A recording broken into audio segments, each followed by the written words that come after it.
Welcome to episode 40 of season 5 of Whole Lot of Wolves. I'm Joshua Buckley with my co-host Paul LePage. Hello. In New York on the socials, Mr. Alex Patakis. Hey. And on the socials in Baltimore, it's Danny Paletti. Hello. All right, guys. It was a game day today. Kind of wish it wasn't. Another, stinker midweek at Selhurst Park.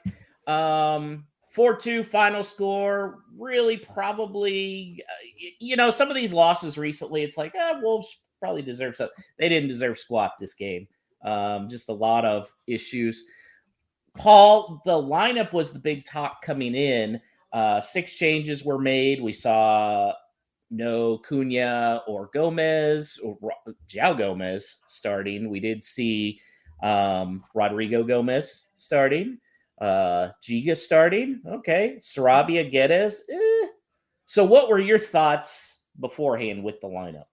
He talked to it in the press conference yesterday, but I thought that may be some smoke and mirrors and he'd still go for it with a pretty strong team that was like our core starters, especially seems we had a lot more recovery time, certainly than Palace from our last game. So I didn't think real fitness or anything would impact on that. So it was somewhat surprising. I can see now that why he wanted to give some minutes, but it really shows when you have a particular game like that at the end of the season against a team that probably, not has something to play for, but certainly buoyed from the cup win and everything that went with that.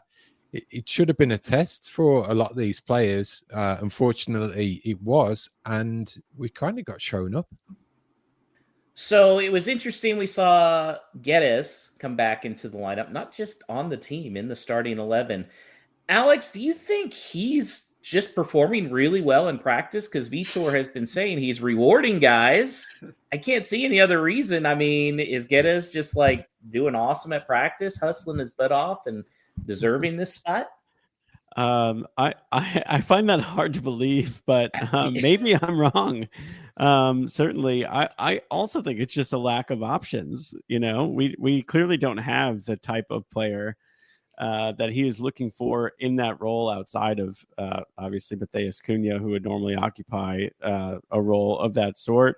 I don't think Marshall Molineux necessarily fits that role. I also feel like he's played a lot of minutes, so it makes sense for him not to be someone that you force into it. I just don't think we have any other options. I have to really be plain about it like that. And, why not give him a run? It's very likely that he's out.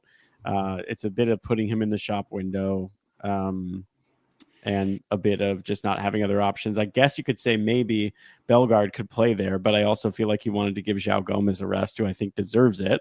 And we don't really have anyone else who could play in that position, considering he doesn't really rate Tommy Doyle. So when that's true and you already have to have Bellegarde playing the Gomez role, who am I forgetting? What am I missing? Danny, I kind of appreciated the lineup today because we're at the point in the season where we need to know what we have for next year. And some of these young guys, you can't just assume they can handle it. We can't just assume Rodrigo can be a starting right wing back next year. We can't assume Giga can come in. Am I looking at that wrong? Or it's funny, the lineup was so odd to me because, in contrast, you have like Rodrigo Gomez and Giga perfectly fine, even like Bellegarde playing in midfield. But then like Sarabia and Guedes, who we know are almost certainly out the door in the summer. And I guess I kind of think of it like I wish that he had just changed the players who he was actually trying to take a look at and maybe even earmark some to have a look at in the second half. Like, not suggesting this specifically, but like Rodrigo Gomez, instead of playing the first half, could play the second half. And like that'd be fine. Like if that's the purpose of it. And like while they're on the field, I'd rather them be playing in a team that represents like what we expect, what he hopes the team will look like next season. So like I think we don't expect that Giga or a Giga-like player is going to play in that position. And so like you're kind of not giving the player who's in front of him, Rodrigo Gomez, kind of a fair shake to do what he's going to do. So like even if you think like Semeto's gone or Doherty is not going to play as big a part next season, then like having them in just to say like, okay, this is a placeholder. Next season, it'll be a person that we sign who is of roughly equivalent quality to them, like just to like see what they look like in a team that we hope we will see. And kind of to that point, I mean, like, it's funny that this game got kind of cast once we saw the changes as like, oh, well, we have nothing to play for anymore. We're safe now. And it's like, Ipswich are sitting on like 25 points. We were realistically safe weeks ago. He could have put out this team against City. He could have put out this team against Man United. Like there were plenty of times to like change things. And I just don't see why like now with only 2 games left is the time to suddenly kind of do this haphazard changing. And, and I'm like, he knows that he's doing better than I do, but I'm not sure that like we learned a ton from that. And it was kind of a bummer to go into this game feeling like no matter what happens, there's kind of like a huge asterisk on it. So one of those young guys, Paul, that we got a chance to see was Giga. That may have been one of the worst performances I have ever seen watching Wolves. It reminded me of Jesus Vallejo back in 2019, where he came in for one start and Nuno benched him in the second half. It's one thing to not be good enough in the Premier League to play. Like, I think we can say Guedes, some of these other guys, they're just not good enough, and that makes them a little frustrating. But to jog, like, the entire game, 2 of those goals, he should have had a key part in defending, and he's just like, oh, I got beat, do. And even a couple other times. Oh, am I overreacting? I don't think I am. I think there's an element of, again, to Danny's point about the experimentation, that both of those changes are on his side. And also the goalkeeper as well. Like, a goalkeeper makes a tremendous amount of difference in terms of comfort and confidence, the man behind you. So that factors into it. But then again, we're not talking about some kid out of the youth team.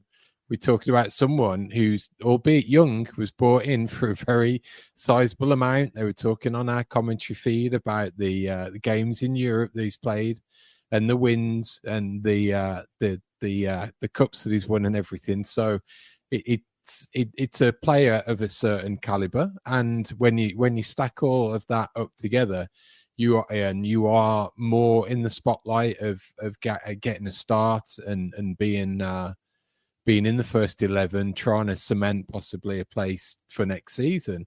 You are going to be looked at, and certainly you should be expected to do a little bit more than what we saw tonight. Again, I'm okay if they're not good enough, if they're still out there hustling and trying. That's what I could say about Benetzi. I still don't know if he's starting quality for a good Premier League side. The dude runs his ass off. And Giga was, I've got a bad hip right now. I think me and him could have had a similar little race. Just have you guys ever watched Olympic power walking? Oh, he would have lost that too. He wasn't even walking well. I was just saying, like, his jog kind of looks like that. Even the way he was like moving his arms to the side for the second goal for Palace, I was like, is he injured? Like, what is he? Is he like half committed? What is that? It was more of like a power walk, a competitive power walk, than anything else. And he wasn't like moving with the rest of the line well. He was all over the place. I mean, Danny, there's unless he like improves 200%, you can't go in counting on him next year, right? He's got to get loaned. Giga was jogging. Yeah. Thanks, Todd. Yeah, I don't know. I guess I'm a little less quick to write him off immediately. The folks we know who have watched him live back up the point that he's really not ready. He is only 22, which especially for a center back just feels like quite young. And I think like we forget that because he's kind of big and tall, doesn't look that young, but alone certainly could do it. But it's like, I mean, we're going to get to all this a little bit more later in the episode, and also, at the end of the season. But it feels like we went from a time, especially when we were winning games, thinking like, well, we don't necessarily need tons more players, to now that list just keeps growing. When you say that, Giga isn't like a good enough backup if there's a long-term injury or even a medium-term injury, someone is out for a month. If Yersa Mosquera comes back as good as he was, and we're all excited for that, but then, he gets a small hip injury that takes him out for a month, and we're not comfortable with Giga as a backup, then suddenly, like, you need another player to be on the bench. And I think, Gary O'Neill and Matt Hobbs's point at the beginning of the season is well taken, that we are not a team that can afford to have tons of people on the bench who are like, starter quality, but you have to at least be comfortable with them coming in for 3 or 4 games in a stretch. I still say Doc's gonna be the starting right center back to start. Yeah, just because I don't think Mosquera is going to be ready right out of the gate. I mean, that was a pretty bad knee injury, but I think I won't be at all surprised if when they open the season, he's the starting right center back. Alex, we scored on a set piece, and it was Agbadou's first goal too. We wondered how he'd react. He looked kind of shocked. He looked a little shocked. I think the manner in which he scored, the fact that it was delayed because the referee's little goal line technology watch or whatever it is had to rumble a bit. But that was pretty great. I'm a little annoyed. I've been placing the wrong very, very small wager every week on one of our center backs to finally score off of a corner. Although I'm glad it wasn't a Totti goal, because I wouldn't have been able to get it in because I missed the start of this game for work. Could you imagine if I look down at my phone and it says Totti Gomez goal, 24th minute, and it's the first week in like 2 months I haven't bet on him to score? That would be very, very frustrating. But no, that's good. And we've seen that is in Agbadou's locker. I think when Wolves signed him in January, the first thing everybody does is they go to the YouTube highlights and they see, and I remember commenting on him having actually quite a few shots on target for players at his position comparatively, and some of those are him just absolutely booting it with his foot, but also he can be dangerous on corners. So good to see that. Good to see that size and physicality finally pay off on of our back line, and good job by Larsen. The headed assist, I guess he gets credit for by going up over Richards, an American, and winning that ball to get it to Agbadou. So you love to see it. Just wish we saw it more frequently than we did this season. Paul, I do think that goal though kind of took Agbadou. He lost his concentration a little bit for the rest of the first half. It seemed like he made some uncharacteristic passing, defensive errors. Do you think that goal kind of got him a little too excited and took him out of his game? I don't think so. I just think it was a bad all-round effort, really. That more end of season on the beach type of showing, really across the back line as well. Because as you mentioned, he was at fault as well in the collective. So I think again, whenever you're in that type of situation, and we've seen it countless times, and certainly more in the O'Neill tenure, when you score that goal and then within a few minutes immediately cough up the equaliser or get that equaliser and fall behind again, it's just that's the type of stuff that you want to cut out. And I thought for certainly big bulks of Vitor's tenure we'd done that. So I'm putting it down to really them being checked out and just kicking it around till the season comes to an end. Well, Palace went up 2-1 by halftime, and the stadium was rocking, Paul. I tweeted at one point, these fans don't give a flying fuck if they win this game. They were there to party and have a great time and enjoy life. Do you almost think that was a better atmosphere than at Wembley for actually winning the cup?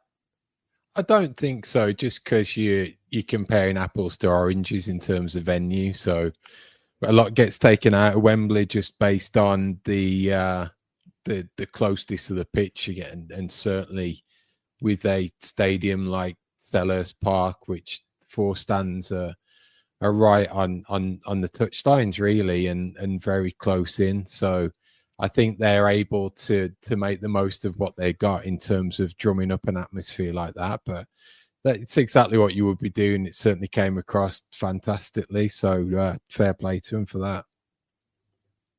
With it a weeknight game, Danny, how many pints do you think was each person averaged at that stadium tonight? I mean, you've got to go in there with at least 3 under your belt, I assume. I kind of wouldn't expect anything less. I'd be disappointed. Yeah, no, I mean, it was a party atmosphere, and rightfully so, you know. Really wish that, I have the FA Cup aside, I still wish after this good run that we've had that we were heading into the final game of the season with the same vibes, but we've sort of stumbled at the final hurdle. Alex, did I go to the last win of the year? It kind of feels like it.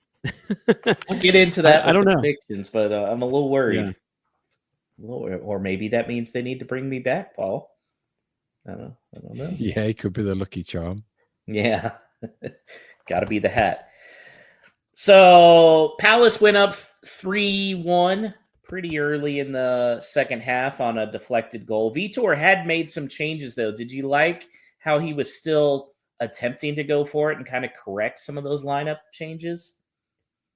I think so, in the fact that it's recognised, and I think that's been one positive, certainly, that we weren't really accustomed to. Is previously substitutions had been made too late or ran on too long and didn't have that impact to really change it. So I think it's more telling that it's a big decision when you make any change at half time, and to make 2 was even bigger. So I think that was important, that at least it's recognised and there was that conscious effort to try and switch it around. It felt weird to me, Danny, to see Aït-Nouri on the right side there in the second half. How do you feel about that? Because they moved Rodrigo to the left side. I think, again, that's just trying to figure out, okay, where is Rodrigo best going to be? It just looks so weird having Aït-Nouri on the right. Yeah. Yeah, and I think it was also kind of getting Rodrigo to be supported by a different cast over on that side. But honestly, it kind of worked. I think weirdly, it worked better for Ryan Aït-Nouri than it did for Rodrigo Gomez, because, and I don't like, I'm thinking back to under O'Neill. I think he played over on the right sometimes, more as a winger when we were really struggling with injuries. But, I think it's improved a bit, his ability to cut in on his left. And there were some pretty decent moves there. I think if the lineup and the game had been built towards him doing that, we might have seen something come out of it, like a goal. But as it was, I wouldn't say that Palace were just sitting back with the result, but they were very compact. And even though he did make some decent, incisive runs and passes from that side, it never really amounted to anything. Alex, JSL scored then on another set piece to at least bring Wolves within 1. He has more non-penalty goals than Raul in his first season, and he got an assist. I mean, overall, how would you grade his season thus far? I think you have to grade it an A. Just given the expectations, right? Like, this guy is coming in.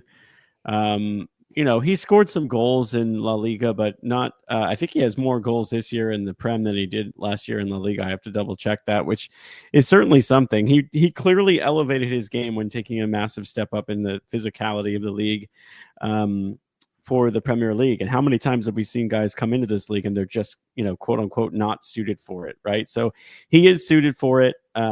I also think it's particularly impressive that he did that in a season where he missed a decent number of games. So it's not like he was healthy and participating, starting and / making appearances in all 38 of our games, or 37 so far. There were spans where he was gone. When he was gone, his absence was certainly felt. I think we are at our best when he's leading our line. So I think, for a team that for half the season looked doomed to be relegated, to now be looking back on it and still have technically on loan a striker who is at a pretty prime age to entering his prime on what will end up being a pretty friendly transfer for the club. I think that's outstanding.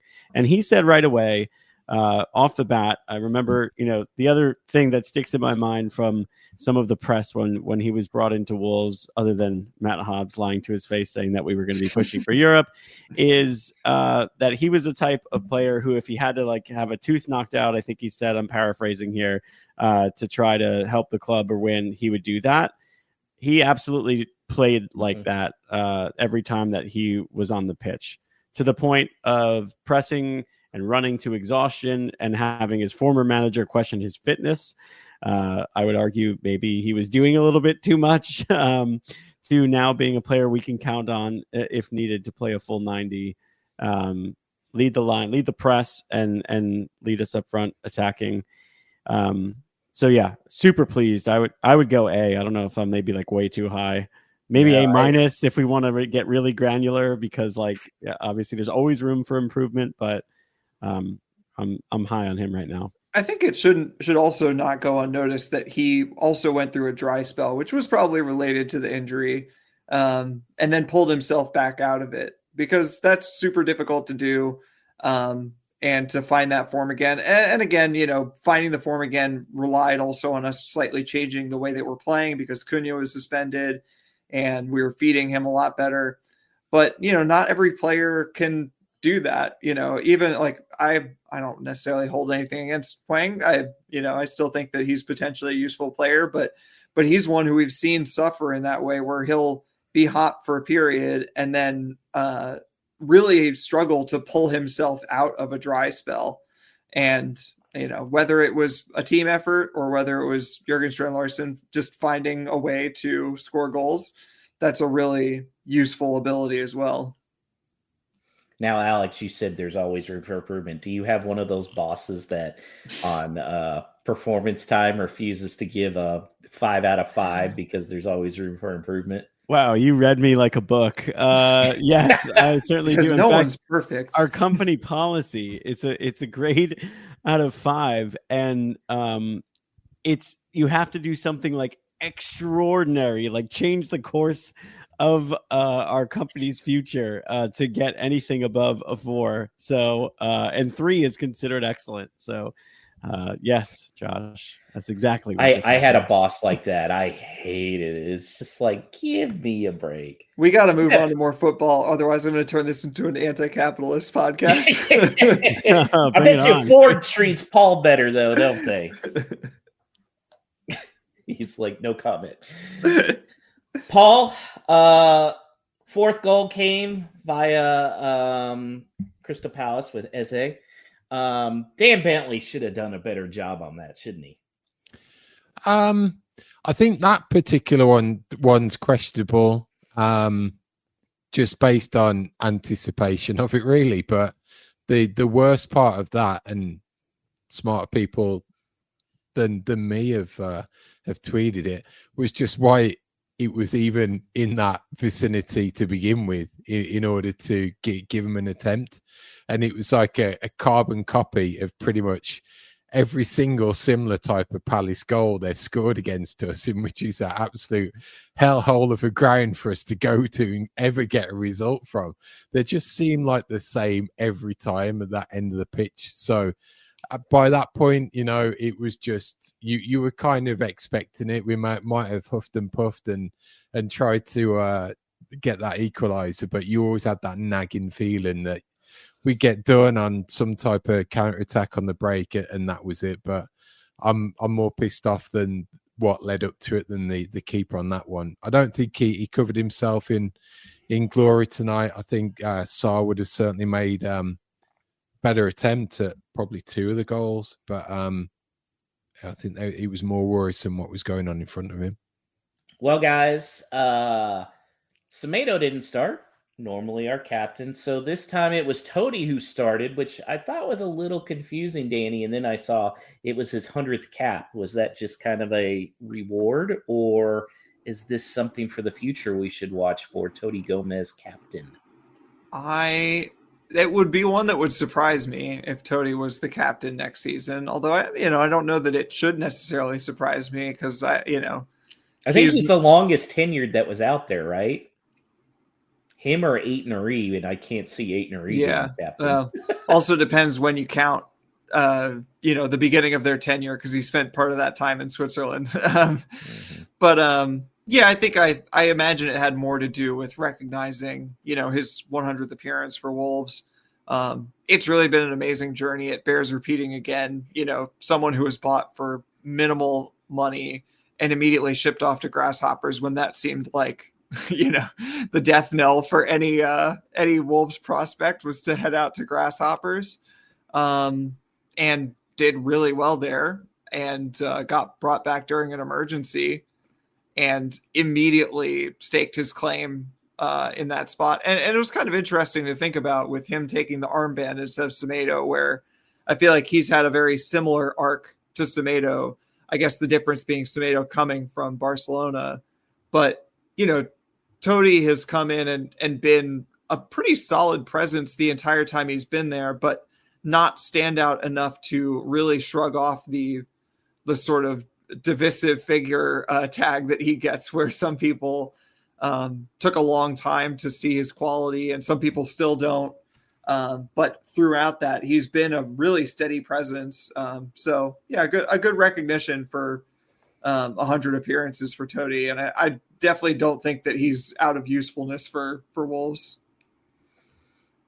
And I bring up the captaincy, Alex, because it looked like, Wolves, there was talk. They're trying to bring Nelson back. Then there was a photo today of moving vans in Nelson Semedo's yard. So that doesn't look good.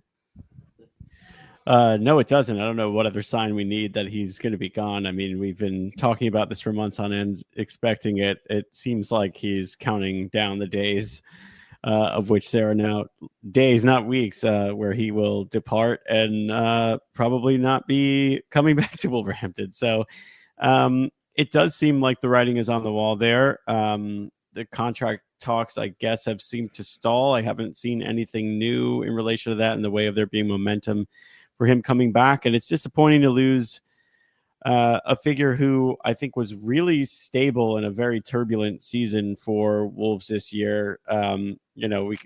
We probably never give Semedo enough credit for a lot of different things, but what was happening at the end of Gary O'Neill's era and Mario Lemina, his kind of meltdown and then departure when he was our captain. I mean, that's like a ridiculous situation to walk into for Nelson Semedo to then take the captain's armband.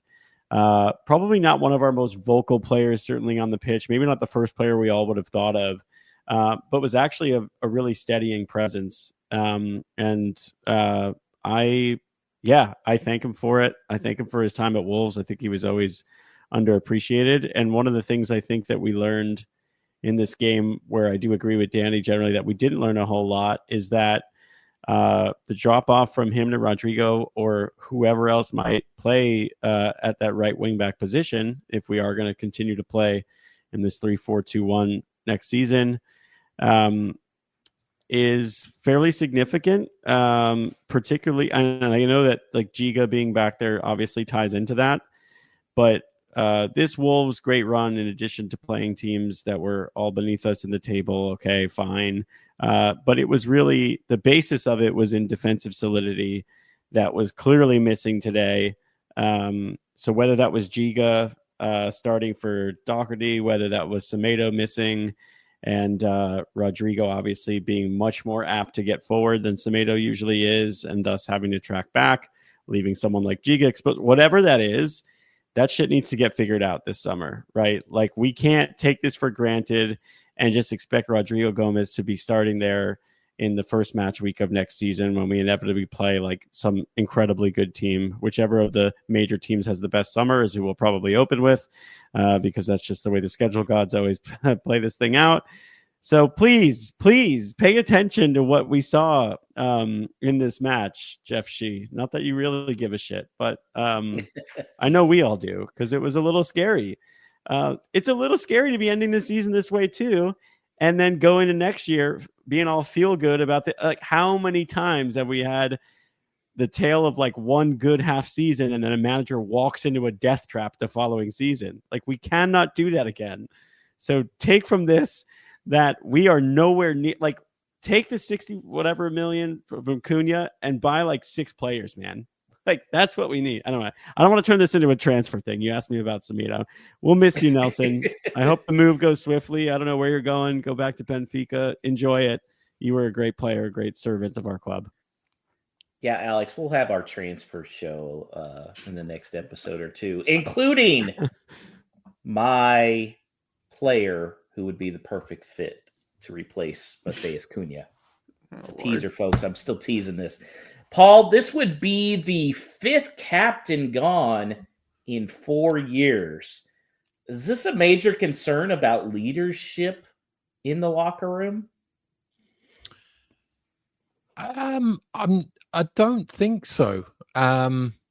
Because all of the players that we talked about there, they've been picked for the role for a reason. So in one respect, it's good that they've had a certain number of players that they can rely on to do, for the most part, a pretty decent job. I think the likes of Semedo, certainly, what he's been able to do this second half of the season as a stabilising factor after Lamina was massive.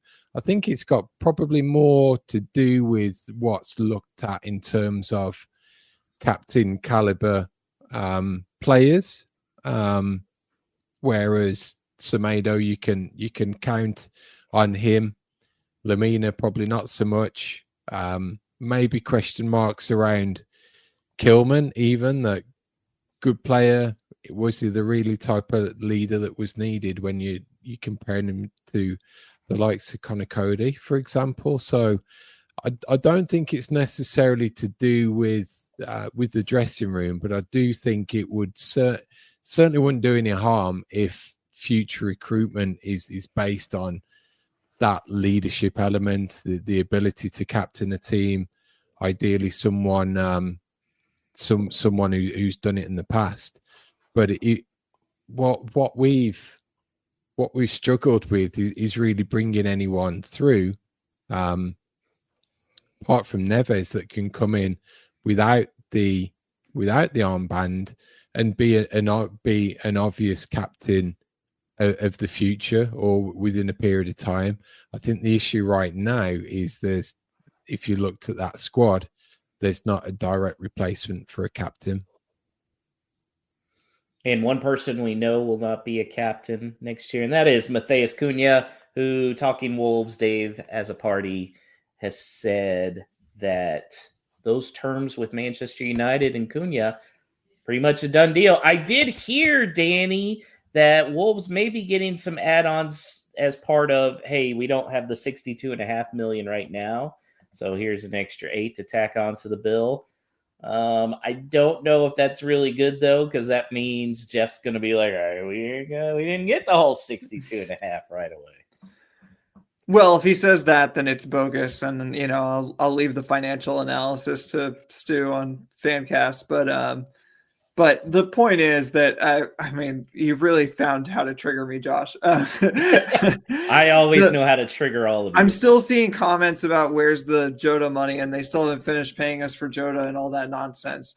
The reality is that every transfer these days is done in installments, and for the purposes of accounting, it is just not that simple. It's not like Wolves are waiting for the next window, January or May, to receive that next amount of money. They are receiving a sum nominally, in that they can spend. And then also you have to remember that we're buying people in the same way. So, when we spend whatever it is, 20, 30 to make Strand-Larsen's deal permanent, we're not shipping them a truckload of 30 million pounds. We're also paying an installment. So it's really not worth thinking about these installments like they're somehow hamstringing us. Although to your point, I would not be surprised if, unscrupulous people like Jeff Shee use that as a talking point to not spend. And that's always a concern. But yeah, Cunha seems as good as gone. It's still a bit of an odd one to me, but I am happy that somebody, in this case United, are willing to come in very early in the window, because that's the key thing to me. We've been getting a lot of little news drips from Fabrizio Romano, but I suspect that nothing is actually happening. He's just making news. But hopefully it means that things are getting teed up to actually move very swiftly at the beginning of the window, because that's the most important part. I guess, we'll get into this more at another time, but there's 2 windows this summer that's broken up by the Club World Cup. I don't remember the exact dates, but to me, at the very least, that deal needs to be done before the Club World Cup starts, so that they can get to work on spending the money. 100%. Wouldn't it be the most Wolvesy thing ever if Wolves acquired Jota and ended up having to pay Liverpool money before Liverpool's paid Wolves all the money? I could see that. All right, guys, we got one more game left in this season, and it is a home match against Brentford. It's Sunday at 11 a.m. Eastern, 10 a.m. Central. Not any type of really excitement, definitely for Wolves' way as far as what's at stake on decision day. Same for winning the league. So it should be fairly quiet, other than a few people jostling for Champions League. But now that we've seen what Vitor threw out for the lineup today, Paul, what are you wanting to see on Sunday for the season finale? I'd probably lean on those that we've come to rely on, certainly under his tenure, and that's the likes of Doc back in, Semedo starting, our midfield too, of Andre and Joe Gomez. Those that have really put the put the team first and helped us out the situation that we're in. So I hope it's a stronger team than certainly the 11 that was trotted out tonight. I can take it or leave it as far as Cunha goes. If he is being purposely not started based on this move being extremely close, then fair enough. So I think if we go that route, try our best to put that strongest 11 out. Hopefully set up some service for Strand-Larsen to continue. That'd be nice. Now, we know Lopetegui doesn't give a crap about this, but I'm very curious to see if Vitor is wanting to give some of the guys proper swan songs. Obviously, Semedo is going to be widely cheered when I'm sure they'll bring him or take him off in the second half. But I'm curious, Alex, what do you think the reaction will be for Cunha when he either comes in late in the match or comes off in the second half? That's a hard one. I've been thinking about this, and I don't know what the reception will necessarily be. For me, once I know a player is, basically a Man United player, it's very hard for me not to go to this place where I immediately kind of forget about all the great things they did on the pitch and channel some of that same fire I have for like Pedro Neto now. You hate Neto. Well, I don't hate Neto. I mean, his character is not as questionable as Matheus Cunha. Like Matheus Cunha was a great talent. I guess he acknowledged the fact that Wolves revitalized what was an otherwise like fledgling career for someone who had pretty high expectations. So if he is thankful for that, great. I guess we can clap him off. I don't think he's going to get a bad reception, but I also don't think he needs to get, like a hero's not welcome, but departure, I guess, in any way. I mean, if you look at, as we reflect back on it this year, as great of a player as he was, and as brilliant as some of his goals were, and as vital as he was to us staying up, I can also say that when the going got tough, he absolutely crumbled. You know what I mean? Like his talent definitely shone through, but when the pressure of relegation was ramped up to its highest, he was getting suspended, right? Like he was having just meltdowns afterwards, fighting old men on the field. Kirkes knew exactly how to get into his head. He had another meltdown going into a run that we knew we were going to want to try to capitalize and get points. So like in our neediest points of the season, he wasn't there. And to some degree, you can argue that like Vitor was more responsible for Wolves staying up than Matheus Cunha. In fact, I don't really think it's that much of an argument. So in his mind, he may feel like a hero, and we should all be super thankful for him sticking around at Wolves for a season and keeping us up. But you're also a bullshitter who said that you wanted to fight for titles and trophies, and really you're just going to a club that has been in a complete downward spiral, that can pay you higher wages, but probably can't offer you anything that Wolves can't, other than higher shirt sales, higher wages, and maybe European football. Although I still feel like Ange is going to win this fucking Europa League despite Dan Levy, maybe get fired, and he'll be playing for another mid-table team next year, one with higher expectations. So good luck with that. So if you could channel all that into a chant, that's what I would do for his reception as he walks off the pitch for the final time. But certainly that can't be done. So, Danny, I think he's going to get a really good reception when he comes off the pitch.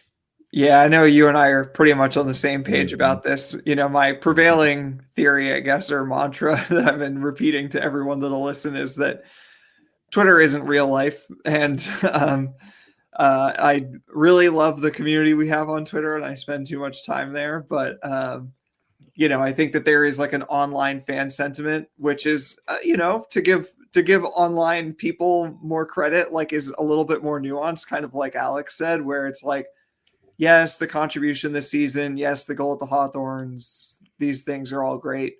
But also this whole season has just been a weird, slow moving departure / train wreck for Cunha at various times. And it's hard to get excited about a player in that position. But that being said, 90 to 95% of the match going fans are really not going to be thinking about that. They're going to be thinking about the player who scores the goals and the one who scored at the Hawthorns and those things, and who's a bit of a celebrity. And I don't just mean like he's well known in the town, but like he's got the personality of a celebrity. So for all those reasons, I think he'll pretty much get the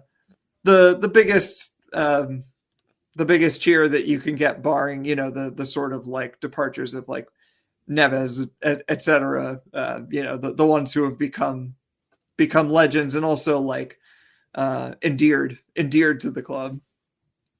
Yeah, I mean, when I was at that match, he is still very well liked. Everybody knows he's leaving, but he was still very well liked.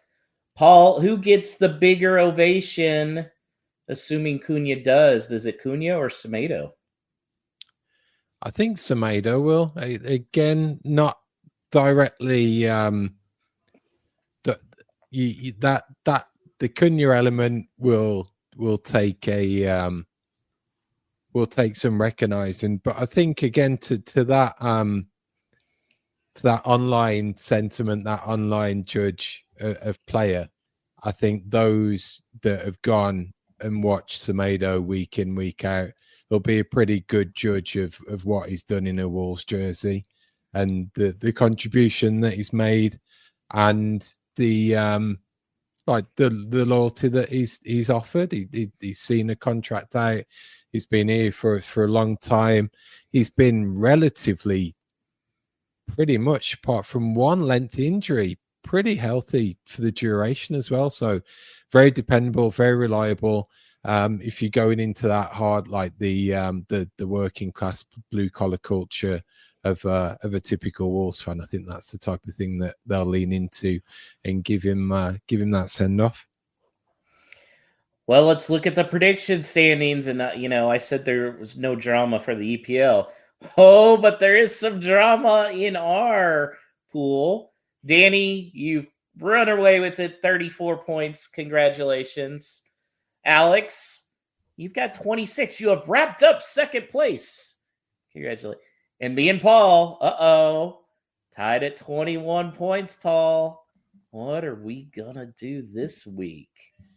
Well, let's start with Danny first, the champ. He gets his little, victory tunnel. Yeah, I expect a guard of honor if I come up to McHale's. Oh, that's so... I felt like I'm watching kids soccer when you're like, go on through. Anyways. Yeah, I don't know. I do think that being in front of the home fans, and it's funny, I've been harping on this online for a long time. Wolves have been very unlucky. I would say it's not luck. To have no home games on their first or last game of the season for like the last several years basically doesn't happen. And this is the first time we're actually getting a home game for a final match in like 3 or 4 years, I think. So that's going to be interesting. And I think the players will be a bit more up for it for that reason. I also hope, I have no idea, who knows what Vitor's going to do after this lineup tonight. I have no idea, but I hope that Vitor will see that, like, playing something closer to the starting 11 with maybe some changes would go down nicely, especially for the home fans. Seeing our regular midfield would go a long way. João Gomez and Andre. Man, I'm really treading water here, trying not to give a prediction. I might go with another draw. Oh, what the hell? Let's say Wolves win 2-1. 2-1 Wolves. All right. Okay, Alex? Yeah, I think it's going to be like a preseason-ish feel, I guess, but in like a really chaotic way. I just feel like when players are checked out, like maybe there's a greater chance that there'll just be a lot of goals instead of no goals. Because as Giga proved to us, it's actually much harder to defend half-assed than it is to attack half-assed. So I'm going to go for like a 3-3 draw. Why not? Woo! Champions League is secured in second place, so let's just throw everything at it. 3-3 draw. Okay, Paul. They've still got European aspirations, haven't they? If it goes to 8th. Yeah, they have a better goal difference than Brighton, and Brighton finish away at Tottenham. Okay. And they're 3 points off Brighton. So a win and a Brighton loss would mean that Brentford would finish in that spot. Yeah. Okay. With that in mind, I'm thinking they're going to go for it. There's going to be goals like that. And I am going for Wolves 2, Brentford 2. Okay, so now this is interesting because I was thinking draw as well, but I was thinking 1-1. So do I stick with that and then, it basically comes down, or do I pick a Wolves win? Oh, to stay up, Josh. You can't make predictions next year if you finish bottom. I know. And I don't think Wolves are going to win this, but I don't want to close out the season by predicting a loss. But I am. I'm going to say 2-1 Brentford. No Stupid Questions is brought to you by Esfuerzo Wines. Located just north of Santa Barbara, California, Esfuerzo Wines showcases passion and 3 generations of winemaking in every bottle.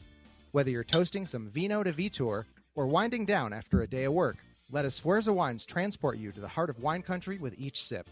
Now at esfuerzowines.com, you can use the promo code Vitor, that's VITOR, at checkout to receive a 30% discount off your order. And don't forget to try the special edition 1-pack wines to show your passion and support for Wolves with each glass. This message is intended for those of legal drinking age. Do not drink and drive. Excessive alcohol consumption may be harmful to your health. If you or someone you know is struggling with alcohol abuse, please seek help. Esfuerzo Wines reminds you to enjoy their product responsibly and in moderation. Favorite part of the show, no stupid questions. You, the listener, get to ask us anything in relation to Wolves, and you could do so by either tweeting us on X at WLWpod, by sending us an email. hello@wholelotofwolves.com is the show's email address where you can do that.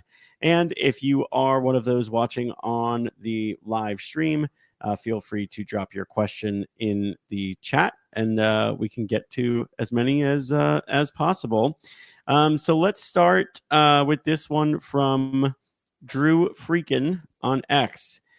Which current Wolves player, not named Larsen, will get the most goals next season? And if Wolves don't bring in someone to outscore your answer, will they be in a relegation battle again? It's a fun one. Paul, non-Larsen leading scorer on the squad right now next year.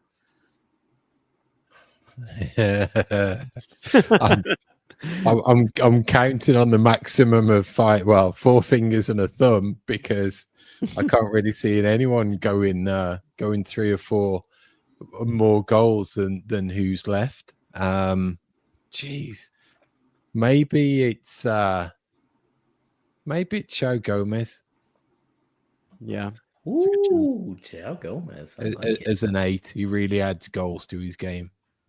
Let's go around the horn here. Josh, what do you think? You know what my answer is. It is Rodrigo Gomez. Oh, yeah? Well, I think he's going to have a big year, because I think he's going to be I don't think he'll just settle at right back. I think you're going to see him some at winger as well. I think he's going to be all over. And yes, they'd be in a relegation battle if they don't have anybody between JSL and Rodrigo. Danny, what do you think? I don't know. I saw someone recently predict Munetzi has a big season next year. Maybe he hits. Was it Munetzi's mom? Yeah. Yeah.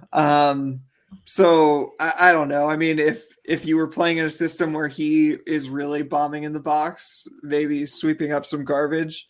But yeah, to answer the general question, yes, they will be in big trouble. I mean, this highlights the issue that they have currently, which is it's really not about replacing Cunha. Cunha is such a unique talent, but also it's like you need to be able to find goals from around the pitch, and that probably is mostly going to be people who come in based on, the players that we have are not really ones who play in like a scoring position, even Rodrigo Gomez. And so it's kind of like, well, we need to first get those players, because like the players who are occupying those spaces are like Sarabia, Guedes, Hwang. It's like they're not coming close to scoring. So they better find some people to play in those spots, more or less, with maybe a tweak in the shape to score goals. Otherwise, we're going to be in trouble again. I will say my player I have not yet disclosed would be the second leading scorer behind JSL next year. Yeah, I mean, it's a lot of goals to replace. I think they have to look at it from that. Like, there has to be what would to on a Wolves scale be considered a splash signing, like someone who's a proven goal scorer, even if it's coming from a different league. It's not going to be coming from the EPL. I agree. I think we're all in agreement that if this player is on the squad currently, we will be in a relegation battle, at least for part of the season, if not for most of the season.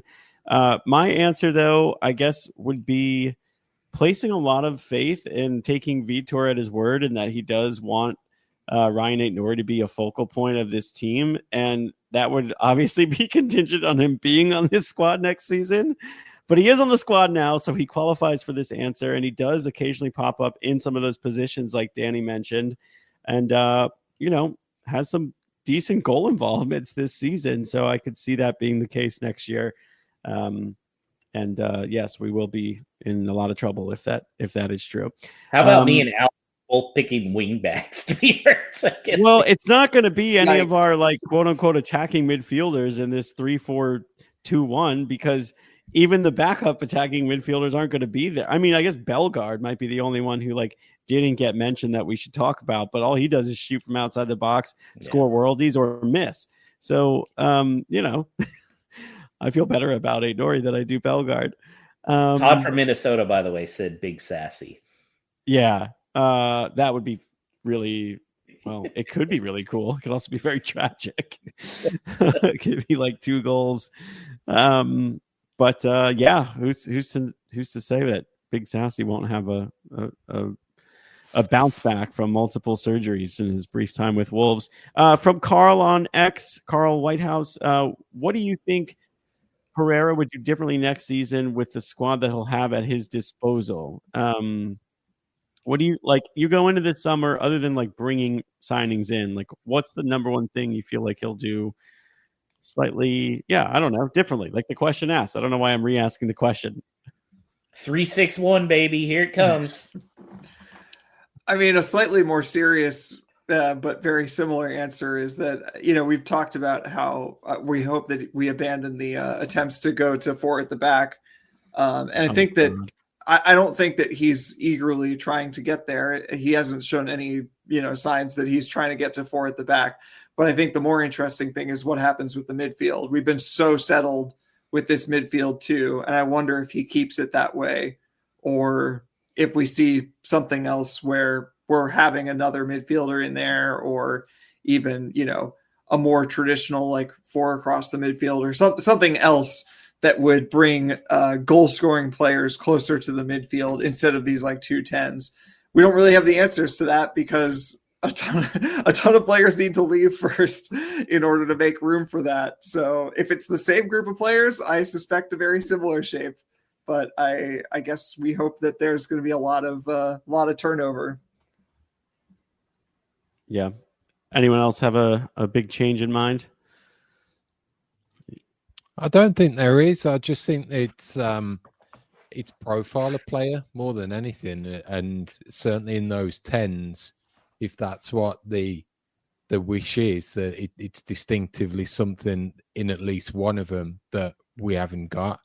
And this seems really weird, I could probably handle Molineux in one of those roles if the opposite 10 is that distinct player that we haven't got on the squad right now, that either has that blistering pace or what. I don't know. I don't know who it is or what that skill set is. But if there's a balance between Strand-Larsen, Molineux, and this another, then I could see him running with that, certainly against particular opponents away from home. But I do think the likes of really the players that are probably on their way out, like Wang, Guedes, Sarabia, it's got to be a totally different profile of player to what those guys offer.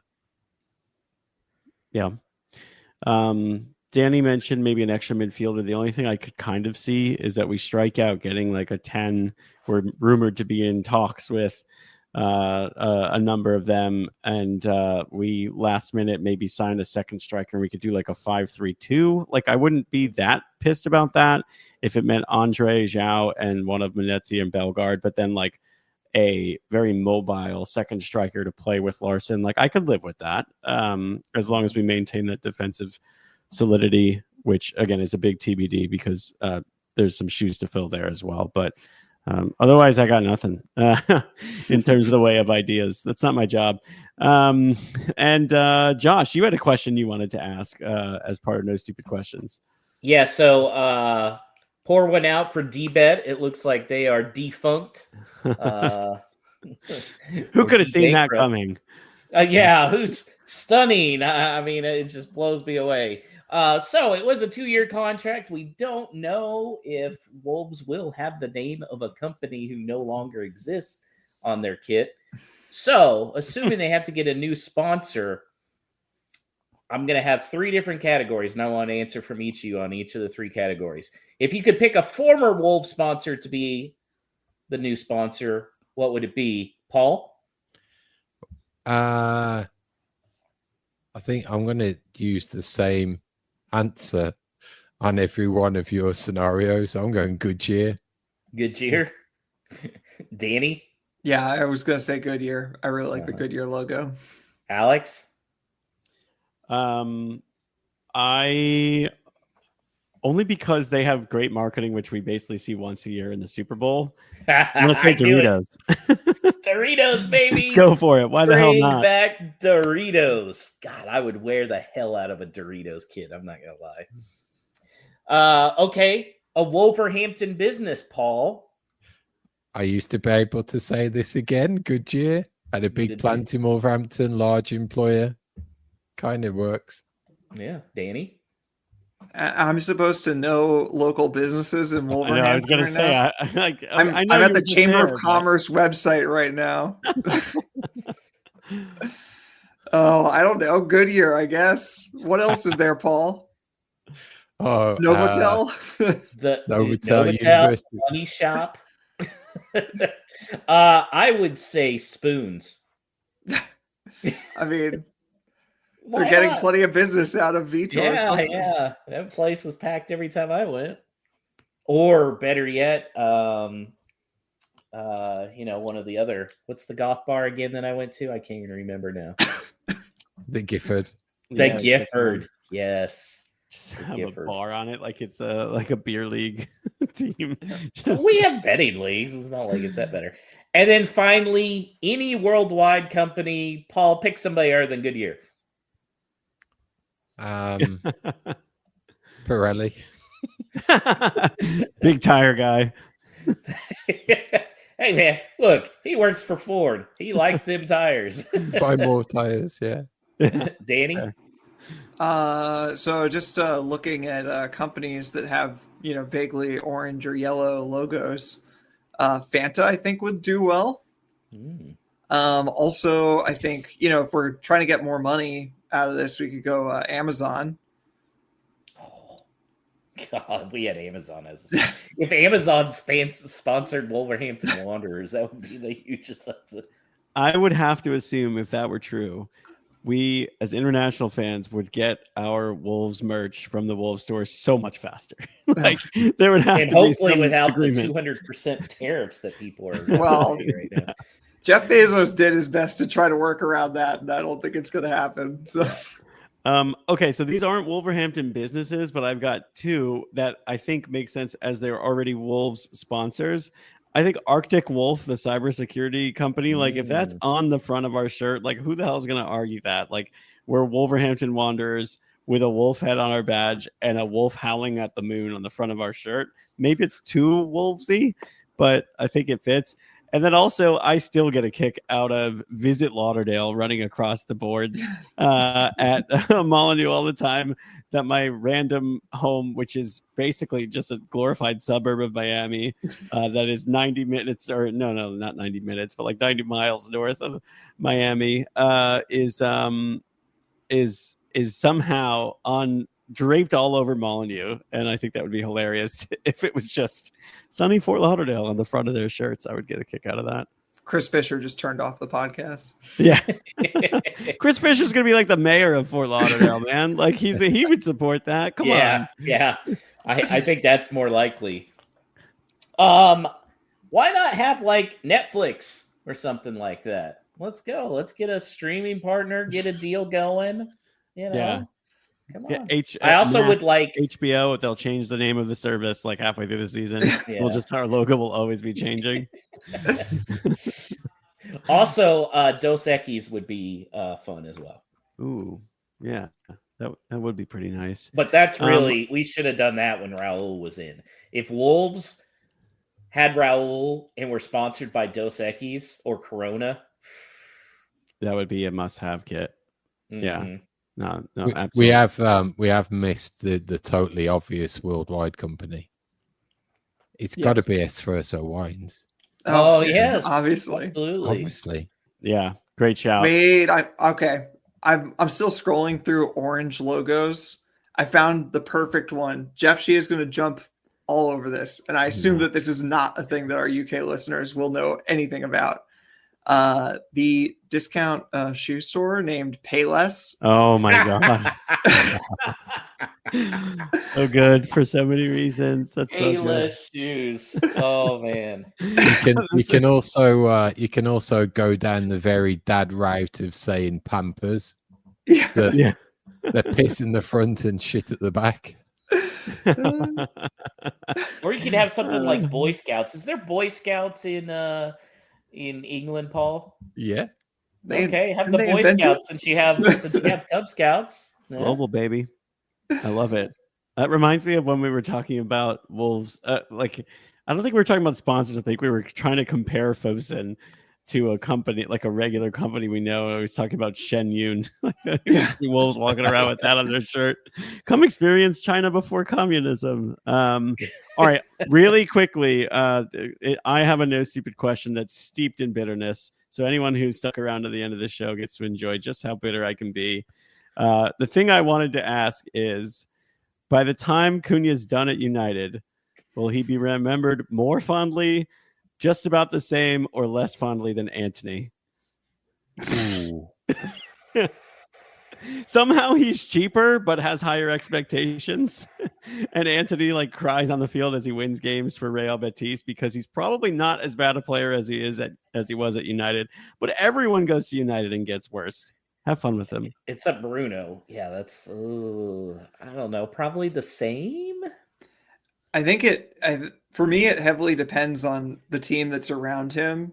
I still think it's a weird fit. There's actually a great article about it. People should go to my Twitter page and you'll see I retweeted it. I'll probably put it out again tomorrow about how poor a fit he is there. But it's just like, I could still see a scenario where it's kind of like Wolves. I mean, first of all, let's not forget that United are 2 places behind Wolves right now. And so like he could still basically be one of their best players and look like a really good signing from that perspective, but they still underachieve.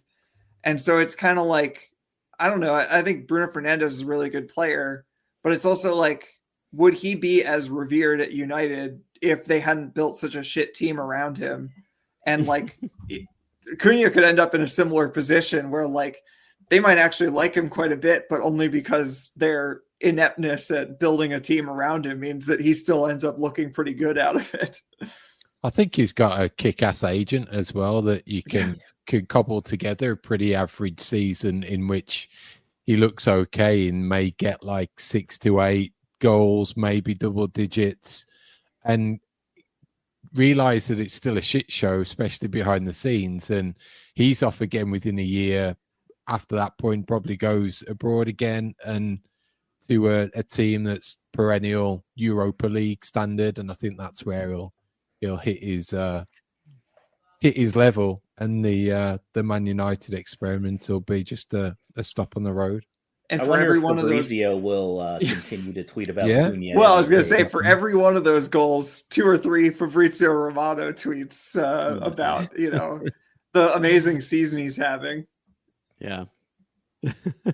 That's going to do it for No Stupid Questions. Thank you to Esfuerzo Wines, our sponsor, the only sponsor we need, global company. Great qualification there, Paul. We should have.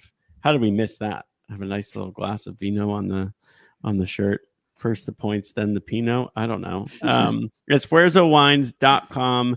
Promo code Vitor to get a discount at checkout. It is rosé season. Some beautiful crisp whites.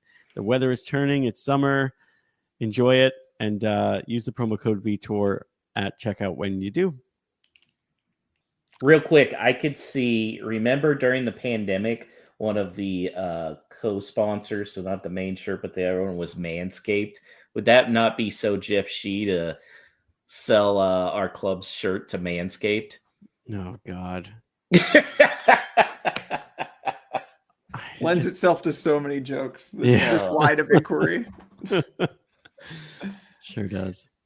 And that brings this week's show, our penultimate of the season, to an end. So we will be back after that Brentford game, not only to break down the final game of the season, but everything that's gone through the season as a whole. Who wins? Well, who doesn't get relegated from the prediction league? Whose season predictions are absolutely dreadful? All will be revealed come next week. So thanks to Alex producing, Danny on the socials, you, the listener on the podcast or the YouTube viewer, thank you, because without you, this show wouldn't be a thing. If you've yet to do so, please give us a star rating, high review on your podcast platform listing of choice, or head over to YouTube, subscribe to the channel and like our content. That does wonders in our exposure. So as you were getting ready for those summer vacations, you're making those plans, just think up the mighty Wolves.